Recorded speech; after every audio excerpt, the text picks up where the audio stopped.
Guys, I'm Dan, and I'm back with another craft brew review. Today, I'm coming at you with Shorts Brewing Company, guys, out of Elk Rapids, Michigan, and Bellaire. I guess Elk Rapids would be their production facility, predominantly. This is the Chief Hopper Double IPA. This sucker is hopped with Vic Secret, Simcoe, and Centennial hops, guys. I think this is a seasonal release that they do every single year right around this time, summer-ish, right before July, I believe. I was very curious to get this one. I've seen it out before. I've seen it in the past years. I've never had it. I've never sold it, so I don't know much about it, guys. I know it's a double IPA, 9.2%. I think it's 82 IBUs, so it's a pretty big West Coast style IPA from what I've seen, guys. But again, I've never tasted it, so I wanted to review this one with you. Today I did bring the Shorts glass in, the Tiku glass predominantly. Very fitting, and of course, the old Shorts bottle cap remover, guys. So we're going deep into the Shorts game here. Solid hiss on it. It's been a long week of work, by the way, guys. I just got home. It's Sunday.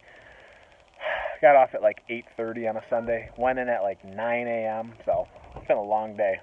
Let's go for a pour. Oh yeah. Kind of that golden honey, copper amber hue to it, guys. Kind of an off-white, darker white, not quite bright, but it's definitely a small layered head, not very compact bubbling, just bigger bubbling over a creamy layer, guys. It's actually going away fairly quickly there. That head retention is not staying. But a beautiful looking golden honey, guys. Dash of copper in there. Again, the head has gone away since the sucker is a 9.2%, so it's a big boy. It's a big West Coast IPA from what I imagine, guys. She looks like a very nice beer. Solid carbonation going on. Very fresh. This was bottled on... hate this little black stamp on these bottles, guys. 6/11/19, so very, very fresh. Literally less than 2 weeks, so we're sitting pretty good here, guys. Looks good. Let's go for a smell. Hope it smells good. Oh, nice. I'm going to go for a little bit more, guys. Get a little bit more mouth and nose feel in there. Definitely a grassier, hoppier beer for sure, being that 9.2 West Coast. Big grassy, piney notes. Nice citrus underneath. Maybe a little lemon, lime, lemon peel thing going on. Little tangerine in there. Yeah, guys, it smells really nice. There's definitely like a big hop presence. There's a nice grassiness to it, earthiness, herbaliness, a little dankness in there. Yeah, smells really good, guys. Let's go for a cheers. This is the Chief Hopper Double IPA.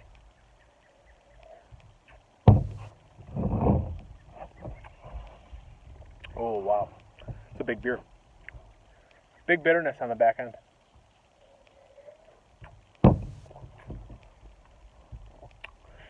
Definitely a caramely, doughy maltiness to this one. Big, solid bitterness on the back end. Real grassy pininess, pungentness on the back end too.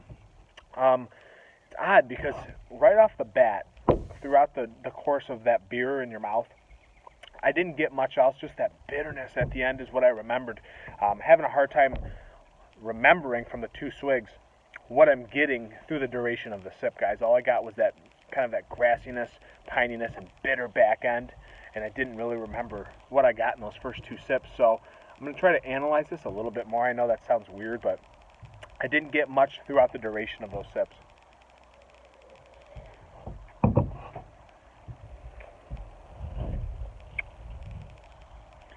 Wow. You really have to search for it, actually. It's so piney and grassy. And actually more piney and bitter than anything. I guess the grassiness is there, but it's kind of like wet grass, you know, on a rainy day when you're trying to mow the lawn, you'd have to stop. I get like that wet grass in there. Definitely big pine. Bitterness, it almost seems like it's closer to 100 IBUs, honestly, guys, than 82. And not that 82 isn't high, but it seems like it's closer to 100-ish. But what you're getting actually is like... citrus-wise, you're getting a little bit of lemon peel.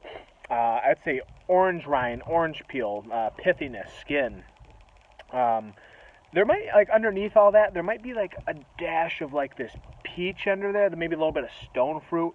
I was hoping for maybe a little bit more citrus, tropical fruit, maybe a little bit more pineapple or papayas and mangoes in there, just to balance this out a little bit, guys, with that citrus punch, but not really getting that.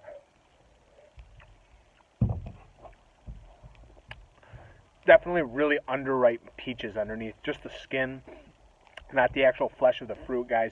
I do get a ton of actual orange zestiness, orange rind and skin in there. Maybe even a dash of like grapefruit skin, literally rubbing my teeth against the grittiness of that skin. I mean, it's really, this is all skin. This is very dry, but there's also this like alcohol sweetness that overlays in this, like a dash of burnt honey in there.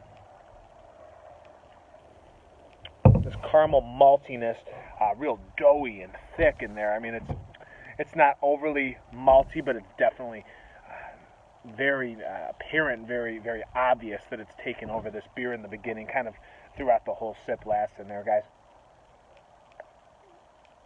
But honestly, for me, I'm actually really reaching for other fruits and other adjuncts or something to grip out of here, guys. It's very difficult to see what's underneath this beer. Really, I'm just getting like a nice lemongrass in there, pungent orange skin, orange peel pithiness, a little bit of grapefruit pith, zestiness. I'm really not getting much of that tropical fruit in there, to be honest, guys. I don't know if it's supposed to be in there. Not getting much of that, but really just this piney, grassy, wet grass component coming out.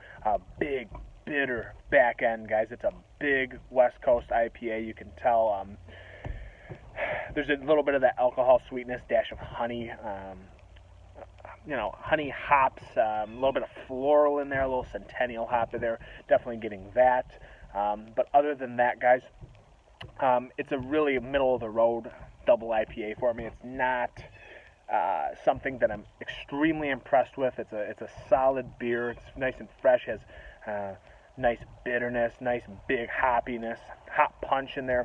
And if you like hops and you like big beers and big IPAs, this one is for you. For me, I like a little bit more citrus, maybe a little bit more tropical fruit. I wish there was a little bit more apricots and mangoes in there to play off of this bitterness, alcohol sweetness, big malt component.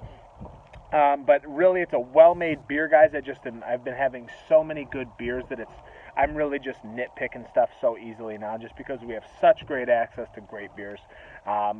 This for me, I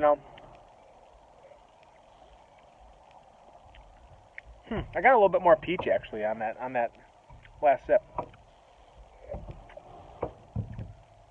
I actually did get a little bit more peach and almost like a mango in there, guys. I don't know what shifted there, but I actually got a little bit more towards the end of my drink here, and that's why sometimes on these videos I kind of talk for a while, see if my palate adapts, adjusts, and something changes as I sip the beer. And I did get a little bit more of that stone fruit in there actually, guys. So for that, I'll bring it up a little bit. I'm going to go like 3.8 out of 5, guys. I mean, I'm not blown away by this. I wouldn't call this like an A beer or anything, but real solid, middle of the road, decently made beer by Shorts, guys.